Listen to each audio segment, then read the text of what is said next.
Chapter 1. The Whispered Melody. The village of St. Mary Mead lay nestled in a quiet corner of the English countryside, its cobblestone streets and ivy-clad cottages bathed in the soft glow of an autumn evening. The air carried the faint scent of wood smoke and the distant chime of the church bell, calling the faithful to evensong.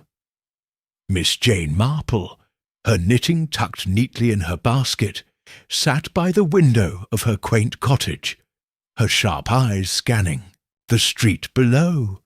Something was amiss. She could feel it in the way the wind seemed to hum a tune she couldn't quite place. It began with a whisper, a fragment of a melody that drifted through the village like a ghost. Old Mrs. Harrow, the baker's widow, claimed she heard it while tending her roses, a soft, mournful hymn that seemed to come from nowhere and everywhere at once. By the next morning, the village was abuzz. The hymn, some said, was one sung long ago, before the war, in the church choir's final performance.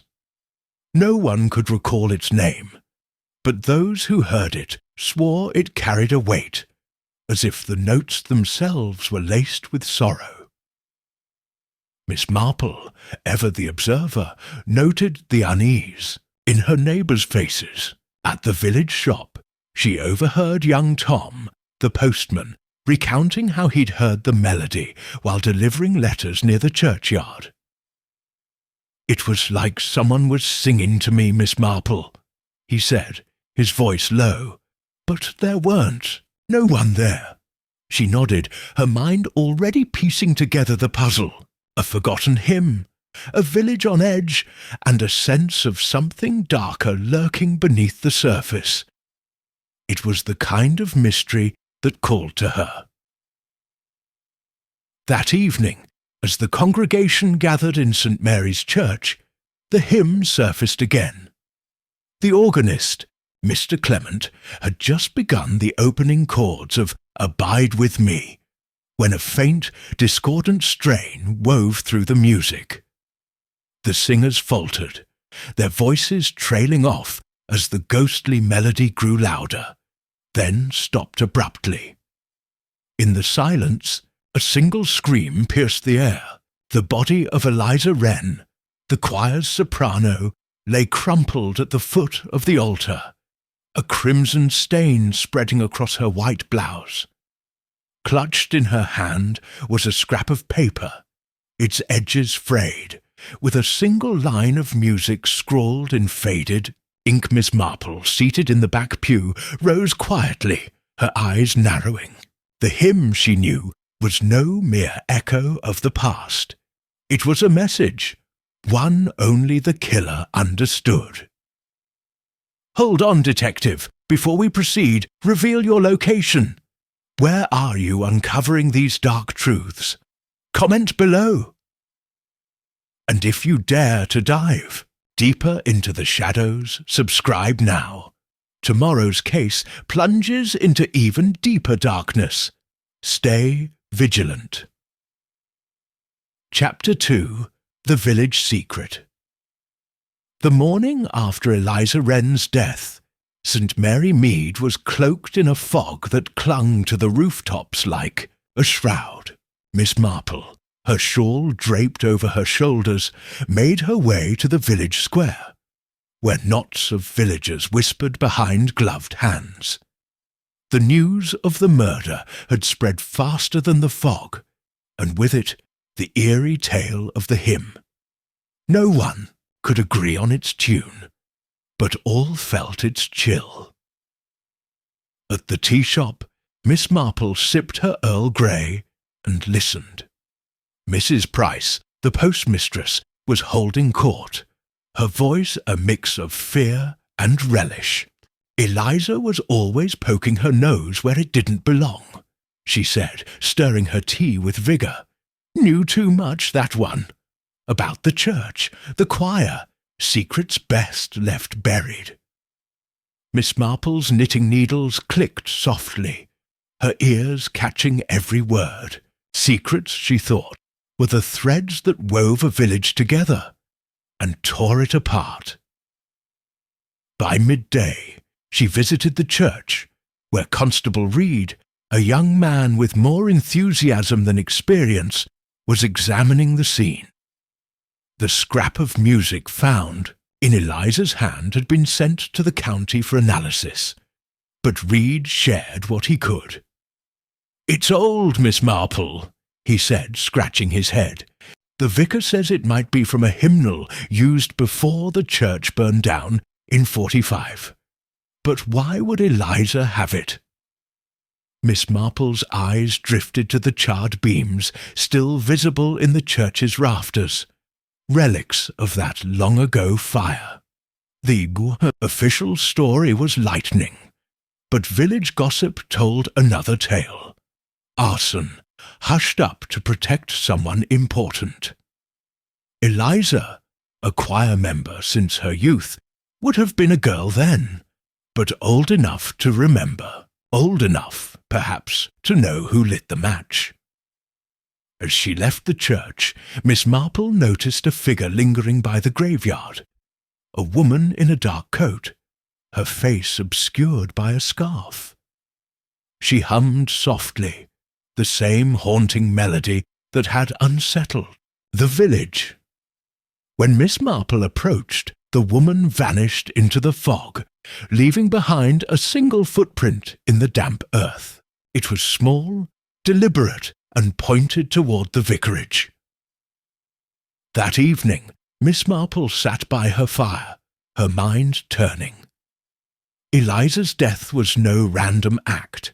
The hymn, the fire, the stranger in the fog, they were pieces of a puzzle, and the village itself was hiding the key.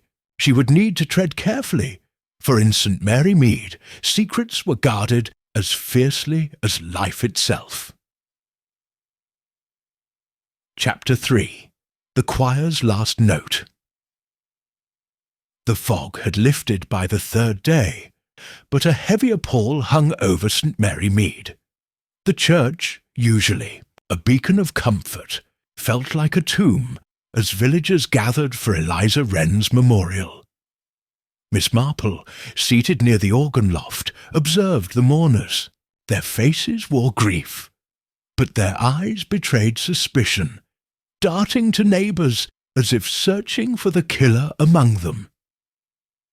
The choir, diminished by Eliza's absence, sang haltingly.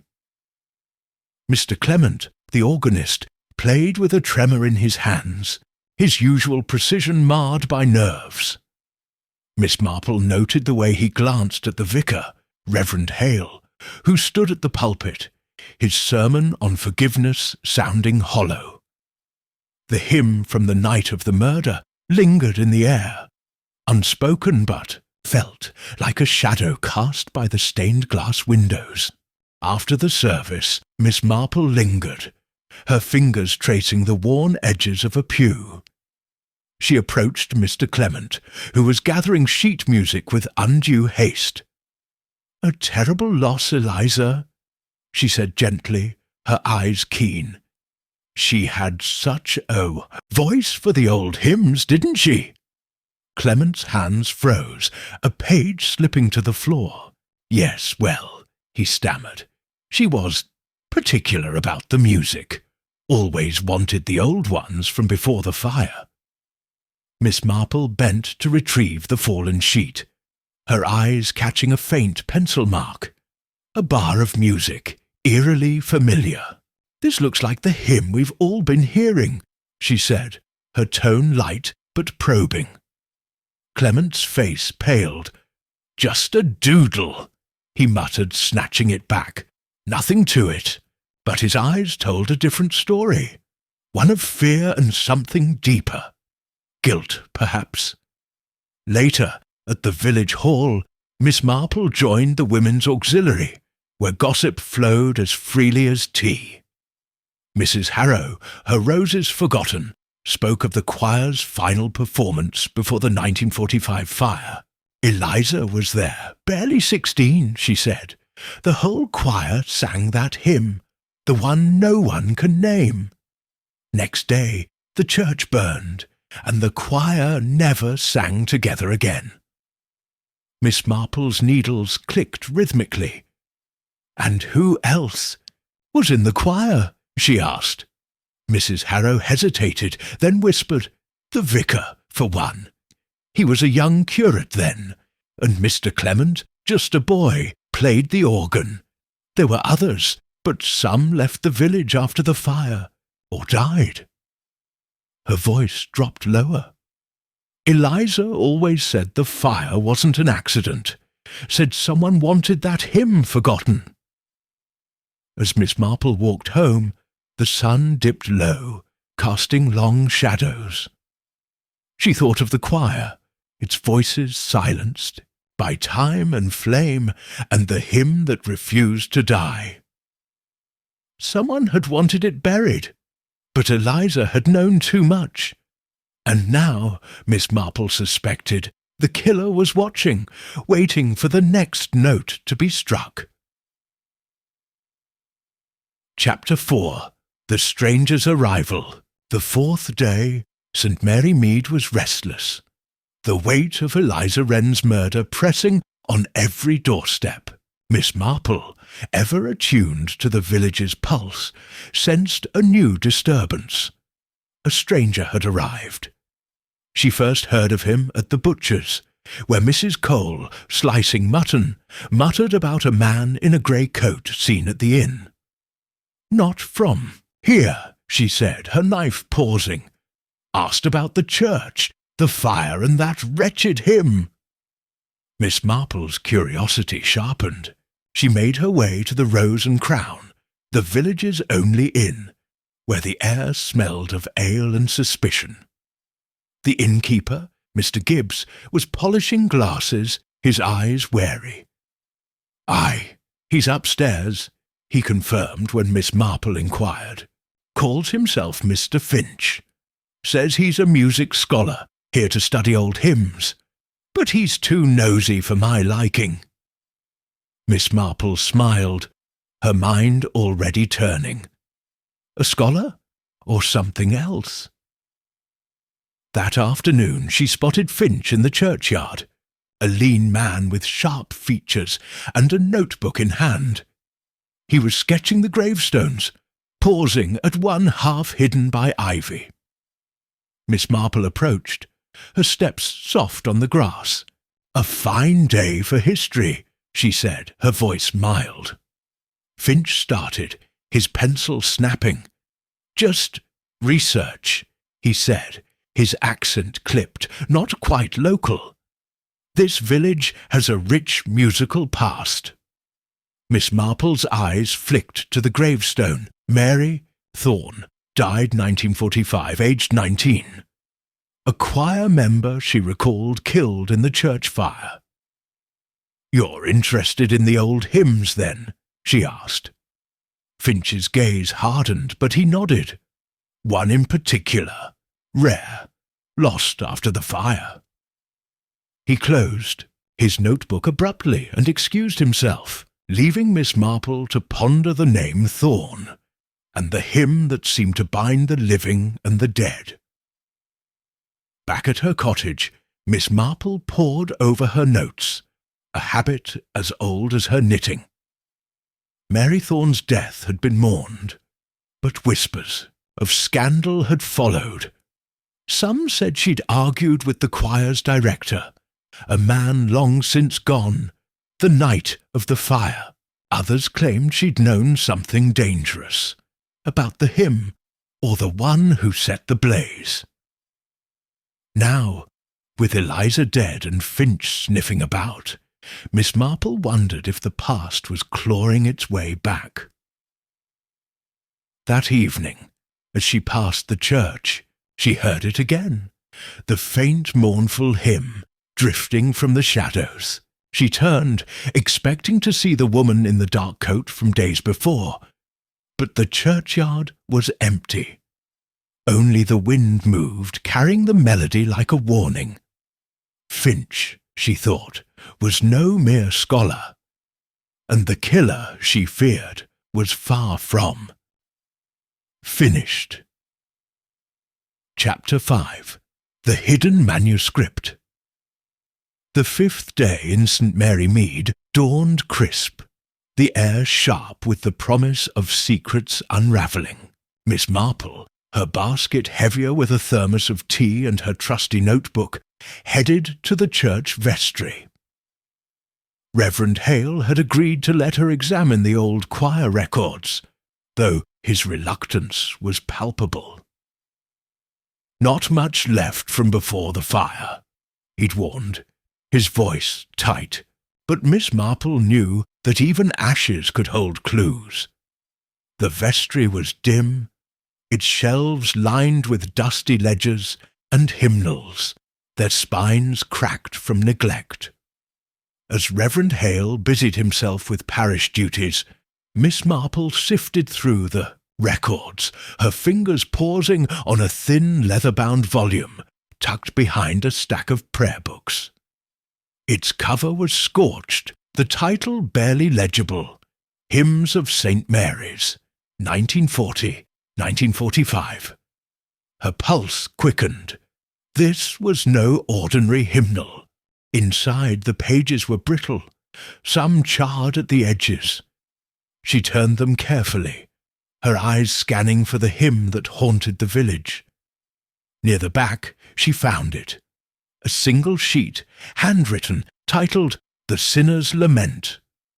The notes matched the melody she'd heard, mournful and strange, but the lyrics were incomplete, ending mid-verse.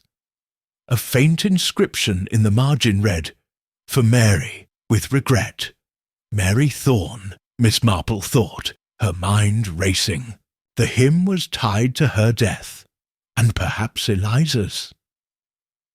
As she slipped the manuscript into her basket, intending to study it later, a shadow fell across the doorway. Mr. Finch, the so-called scholar, stood there, his grey coat dusted with morning dew. "Found something interesting, Miss Marple?" he asked, his tone too smooth. She smiled, unflustered. "Just old music, Mr. Finch. The village is full of it." His eyes lingered on her basket, but he said nothing, retreating with a curt nod. Later, at the tea shop, Miss Marple overheard whispers about Finch. He'd been seen near the church late at night, asking villagers about Mary Thorne and the fire. Mrs. Price, the postmistress, leaned close. "He's no scholar," she hissed. "I saw him with a knife, sharpening it by the river. What's a music man need with that?" Miss Marple's needles clicked, her mind weaving connections. Finch knew the hymn, or sought it. But why? That night. She studied the manuscript by lamplight, its notes and words a cipher to the past. The hymn spoke of guilt, of sins unconfessed, and its final, missing verse seemed to hold the key. As she traced the inscription for Mary, with regret, a floorboard creaked outside her cottage. She froze, her eyes darting to the window. The hymn's melody drifted faintly through the glass, sung by a voice she couldn't place. Someone was watching, and the manuscript, she realized, was more dangerous than she'd thought. Chapter 6. The Vicar's Confession.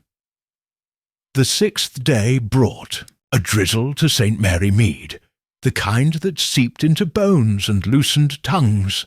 Miss Marple, undeterred by the damp, made her way to the vicarage, the hidden manuscript tucked safely in her basket beneath a layer of knitting. Reverend Hale's unease in the vestry had lingered in her mind, and she suspected he knew more about the sinner's lament than he let on. The vicar received her in his study, a cluttered room smelling of wax and old books. His hands trembled as he poured tea, his eyes avoiding hers. Terrible business, Eliza's death, he began, unprompted. And now this talk of a hymn. It stirred up old wounds. Miss Marple sipped her tea, her expression serene, but her mind alert. Old wounds often bleed anew, Reverend, she said, like those from the fire in 45. Hale's cup rattled against its saucer. The fire was a tragedy, he said, quickly. Lightning, they said. Mary Thorne's death was an accident. But his voice cracked on Mary's name, and Miss Marple pressed gently. Some say it was no accident. And this hymn, Eliza knew it, didn't she? As did you, back when you were a curate. Hale's face drained of colour, and for a moment she thought he might bolt. Instead, he slumped in his chair, his voice barely a whisper. I was young, foolish. The choir was my pride, but there were disagreements. Mary was headstrong, always asking questions. She found something, a letter, hidden in the organ loft. It hinted at wrongdoing, not just the fire, but before. She wanted to tell the village, but I begged her to stay silent, for the church's sake. He buried his face in his hands. The night of the fire, she was in the church. I didn't know until it was too late. Miss Marple's needles clicked softly, her mind piecing together the vicar's words. And the hymn, she asked. Hale's eyes glistened. It was Mary's favourite. She wrote it, you know, The Sinner's Lament. Said it was her confession, her way to atone. After she died, we never sang it again. But Eliza, she found a copy, started asking questions. I warned her to let it rest. As Miss Marple left the vicarage, the rain had stopped, but the air felt heavier. Hale's confession was only half the truth. She was sure of it. The letter Mary found, the hymn's missing verse, Eliza's murder. They were linked, and someone was desperate to keep them buried. That evening, she noticed a light flickering in the church tower where no one should have been. The hymn's melody drifted faintly, and she glimpsed a figure, Finch or someone else, slipping into the shadows. The vicar had opened a door to the past, but the killer, Miss Marple knew, was still writing the final verse. Chapter 7. The Shadow in the Pew. The seventh day in St. Mary Mead carried an uneasy stillness, as if the village itself held its breath. Miss Marple, her mind buzzing with the vicar's half-truths, decided to revisit the church. The flickering light in the tower the previous night gnawed at her, a loose thread in the tapestry of the mystery. Armed with her umbrella and a small torch, she slipped into St. Mary's Church just as dusk settled, the stained glass windows glowing faintly in the fading light. The church was empty, or so it seemed. Miss Marple moved silently, her footsteps muffled by the worn carpet. She climbed the narrow stairs to the organ loft, where Mary Thorne's letter, and perhaps the hymn's secrets, might still linger. The loft was cramped, smelling of dust and wax, with stacks of old music sheets scattered across a table. As she sifted through them, her torch caught a glint beneath a bench. A small tarnished key, its bow engraved with the initials M.T. Her heart quickened. Mary Thorne's key, perhaps to a lockbox or a hidden drawer. Before she could examine it further, a creak echoed from below. She doused her torch and peered over the loft's railing. A shadow moved in the pews, slow and deliberate, pausing at the altar where Eliza had died. The figure was cloaked, their face obscured, but their humming was unmistakable. The sinner's lament, soft and menacing. Miss Marple held her breath, her mind racing. Was this Finch, the vicar, or someone new? The figure knelt, as if searching for something beneath the altar, then froze, head snapping toward the loft. She pressed herself against the wall, her umbrella gripped like a weapon. Moments later, the shadow retreated, the church door groaning shut behind them. Only then did Miss Marple exhale, her fingers tightening around the key. Back at her cottage, she examined her find. The key was old, its metal pitted, but it felt heavy with purpose. She recalled Mrs. Harrow's gossip about Mary Thorne's argument with the choir director before the fire. Had Mary hidden something? Her letter, or the hymn's final verse, in a place only this key could unlock? And why was the shadow searching the altar? Miss Marple's eyes narrowed. The killer was growing bold, their steps echoing closer.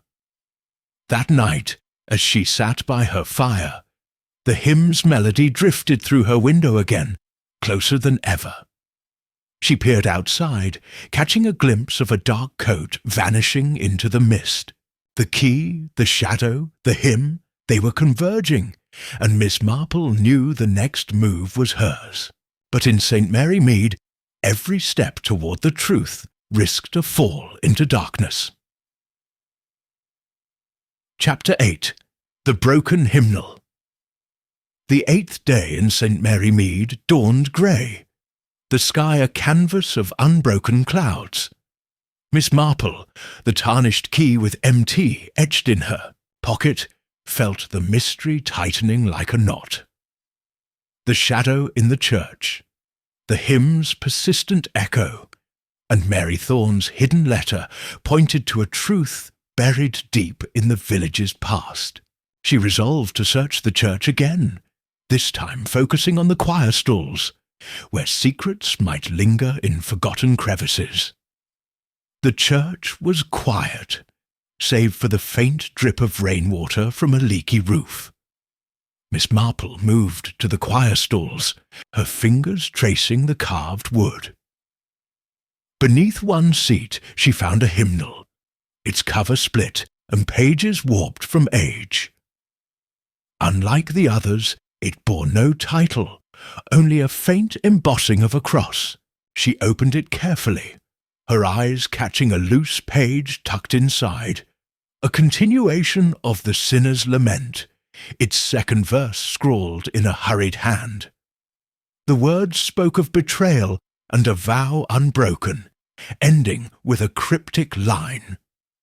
The truth lies where the fire, sick the ashes fall. Miss Marple's pulse quickened. This was no ordinary hymn. It was a confession, a coded message from Mary Thorne, perhaps naming the one who set the fire. But as she slipped the page into her basket, a floorboard creaked behind her. She turned to find Mr. Clement, the organist, his face ashen. "You shouldn't be here," he stammered, his eyes darting to the hymnal. It's nothing, just old rubbish." Miss Marple's gaze was steady. "Old rubbish doesn't frighten a man so, Mr. Clement," she said, softly, "nor does it cost a life." Clement's hands shook and he fled, muttering about needing air. She watched him go, her mind turning. Clement had been a boy during the fire, but old enough to remember.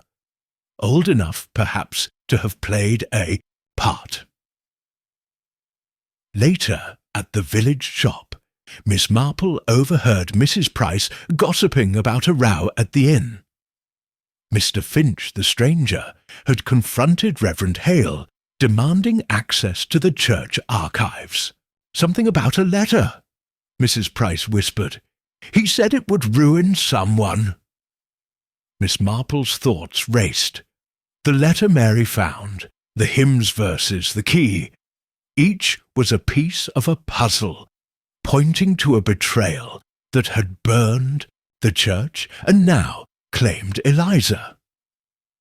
That evening she examined the hymnal's page by candlelight. The verse hinted at a hiding place, where the ashes fall. The church's old crypt, sealed since the fire, came to mind. It was a place few dared visit, rumoured to hold relics of the blaze. But as she pondered, a stone crashed through her window, landing at her feet. Wrapped around it was a note in jagged script. "Stop, or you're next." The hymn's melody hummed faintly outside, and Miss Marple knew the killer was close, too close to ignore. Chapter 9. The Forgotten Verse. The 9th day in St. Mary Mead was marked by a restless wind, rattling shutters and stirring whispers of fear. Miss Marple, undeterred by the stone-thrown threat, kept the note and the broken hymnal's page close, their warnings only sharpening her resolve. The cryptic line, "The truth lies where the ashes fall," pointed to the church's crypt, a place sealed since the 1945 fire.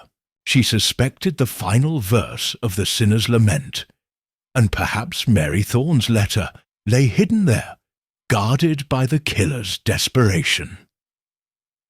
At dawn, Miss Marple visited the church, the key with MT etched in her pocket. The crypt's entrance, a rusted iron gate beneath the chancel, was locked, but the key fit perfectly. Turning with a reluctant groan, she descended the stone steps, her torch cutting through the damp darkness. The air was thick with the scent of mould and charred wood, remnants of the fire that had claimed Mary Thorne. At the crypt's centre stood a stone sarcophagus, its lid askew, as if recently disturbed. Kneeling, Miss Marple found a small compartment beneath the lid, its edges blackened by soot. Inside was a folded parchment, brittle but intact, bearing the final verse of the sinner's lament. The words were a confession, naming a betrayer who had lit the flame to hide the shame. A second sheet in Mary's hand was a letter accusing a prominent villager, a name Miss Marple recognised with a chill. It hinted at a scandal, a theft from the church's coffers, covered by the fire. The letter ended with a plea. "If I die, let the hymn speak." As she pocketed the papers, footsteps echoed above. She doused her torch and pressed against the wall, her heart steady despite the danger. The gate creaked, and a figure descended. Mr. Finch, his grey coat unmistakable, a knife glinting in his hand. He muttered, searching the crypt, unaware of her presence. "It's here," he hissed.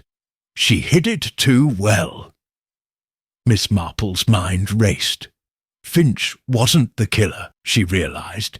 He was hunting the same truth, but for his own reasons. When he left, she slipped out, her thoughts swirling.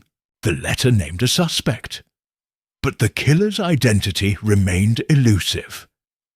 Back at her cottage, she studied the verse and letter, their words a map to the past. The hymn's melody drifted through the village again that night, louder, as if taunting her. She glimpsed the cloaked woman from days before, humming by the churchyard, her scarf slipping to reveal a face Miss Marple knew, a face tied to the village's darkest secrets. The forgotten verse had spoken, but the killer was still singing. Chapter 10. The Killer's Clue. The 10th day in St. Mary Mead crackled with tension the village teetering on the edge of revelation. Miss Marple, clutching the final verse of the Sinner's Lament and Mary Thorne's letter, felt the weight of the truth. The letter accused a prominent villager, Mr. Harrow, the late baker's husband, long dead but powerful in 1945, of stealing church funds and setting the fire to cover his crime.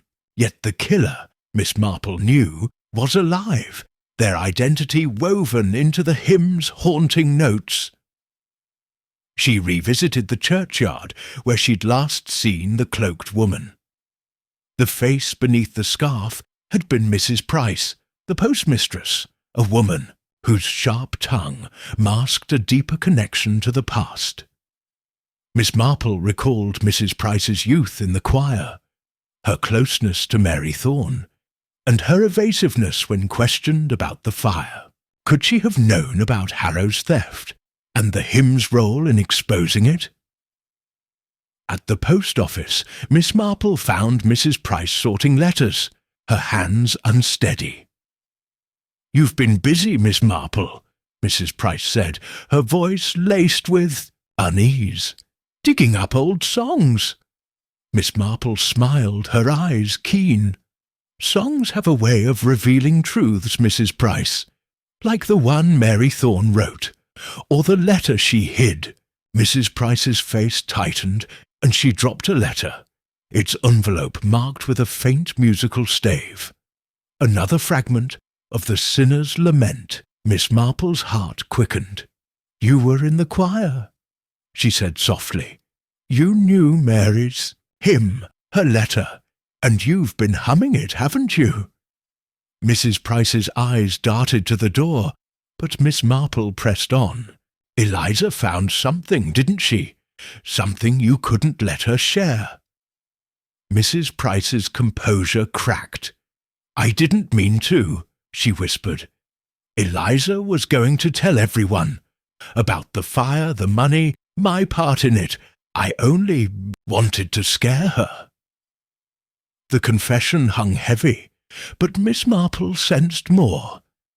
Mrs. Price hadn't acted alone. Her fear of Finch, her glances at the vicar, suggested a deeper conspiracy. That evening, Miss Marple laid a trap, leaving a note in the church claiming she'd found the final clue in the crypt. As she hid in the shadows, two figures appeared, Mrs. Price clutching a knife, and Reverend Hale, his face grim. "We can end this tonight," he said, unaware of Miss Marple's watchful eyes. The killer's clue had been their own fear, drawing them out. But as the hymn's melody rose once more, Miss Marple knew the final confrontation was near, and the truth would sing its loudest note. Chapter 11. The Midnight Recital.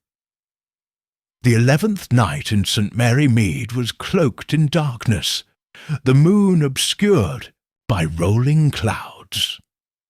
Miss Marple, her trap set in the church crypt, waited in the organ loft, her torch dimmed and her knitting needle silent.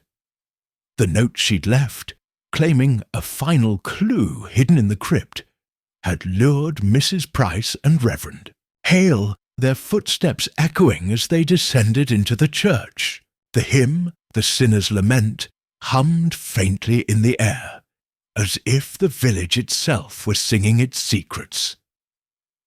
From her vantage point, Miss Marple watched the two conspirators emerge from the crypt, their faces taut with desperation.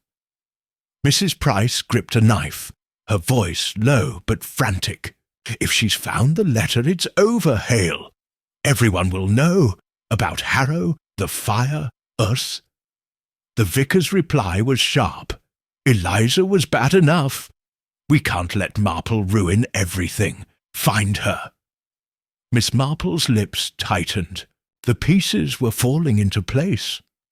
Mrs. Price and Hale had silenced Eliza to protect their roles in the 1945 cover-up, but their fear had made them careless. She slipped a small pebble from her pocket, tossing it to clatter against a pew. The sound drew their attention, and Mrs. Price whirled, her knife gleaming. "She's here!" she hissed. As they searched the shadows, Miss Marple crept to the organ, her fingers brushing the keys. She played a single mournful bar of the Ig, Sinner's Lament, the notes ringing through the church. Mrs. Price froze, her face ashen. "It's her," she whispered. "Mary's hymn." The distraction gave Miss Marple time to move, but the vicar was quicker than she'd expected. He lunged toward the loft, his eyes wild. "You've meddled enough, Marple!" he shouted. Before he could reach her, a third figure emerged from the darkness, Mr. Finch, his grey coat swirling, a pistol in his hand. "Enough!" he barked. "Drop the knife, Price. Hale, step back." Miss Marple's mind raced. Finch wasn't the killer, but his presence complicated the score. Finch's voice was cold. "I came for the letter. Mary Thorne's proof of my father's innocence. Harrow framed him for the theft, and you two let him burn for it." Mrs. Price's knife clattered to the floor, her confession spilling out. "We didn't mean for Mary to die. Harrow started the fire, but we kept quiet. Eliza found the letter, and I panicked." Hale's silence was damning, his guilt written in his trembling hands. As Constable Reed, alerted by Miss Marple's earlier tip, burst in with 2 officers, the hymn's melody seemed to fade, its final note lingering in the air. The killers were caught, but Miss Marple knew one verse remained, to reveal the full truth of Mary's lament. Chapter 12. The Final Revelation. The 12th day in St. Mary Mead dawned clear. The village bathed in a light that felt like absolution. Miss Marple sat in her cottage, the fire crackling as she pieced together the final threads of the mystery. Mrs. Price and Reverend Hale were in custody, their confessions unravelling a decades-old conspiracy. Yet the hymn, the Sinner's Lament, and Mary Thorne's letter demanded one last reckoning, a public airing of the truth. At noon the villagers gathered in the church, summoned by Miss Marple's quiet request. Constable Reed stood by, his notebook ready, while Mr. Finch lingered in the back, his face unreadable. Miss Marple stepped to the pulpit, her voice steady, as she held up Mary's letter and the completed hymn. "This village has carried a secret for too long," she began. "A secret that cost Mary Thorne her life and Eliza Wren hers." She recounted the tale. Mr. Harrow, the baker, had embezzled church funds, a crime discovered by Mary Thorne, a young choir member. To silence her and destroy evidence, Harrow set the 1945 fire, not knowing Mary was inside. Mrs. Price, then a choir girl, and Hale, a young curate, knew of Harrow's guilt, but stayed silent, fearing scandal. Mary's hymn, The Sinner's Lament, was her coded confession, its verses hinting at the theft and her betrayal by those she trusted. Eliza, years later, found the letter and hymn stirring old fears. Mrs. Price, panicked, killed her, with Hale's complicity to keep the past buried. Mr. Finch, Miss Marple continued, sought the letter to clear his father, wrongly blamed for the theft. Finch nodded, his eyes glistening. "Mary wrote the truth," he said. "My father died in shame, but now he's free." The villagers murmured, some in shame, others in relief, as the weight of decades lifted. Miss Marple handed the hymn to Mr. Clement, the organist, who'd been a boy during the fire. "Play it," she said softly. "Let Mary's voice be heard." With trembling hands, Clement played the Sinner's Lament, its mournful notes filling the church. The choir joined, their voices rising in a harmony that felt like forgiveness. For the first time, the hymn was whole, its final verse a plea for redemption. As the music faded, Miss Marple stepped outside, the village quiet once more. The hymn no longer haunted the streets. It had found its peace. She smiled, her knitting, basket light on her arm. In St. Mary Mead, the truth had sung its final note, and the killer's secret was forgotten at last.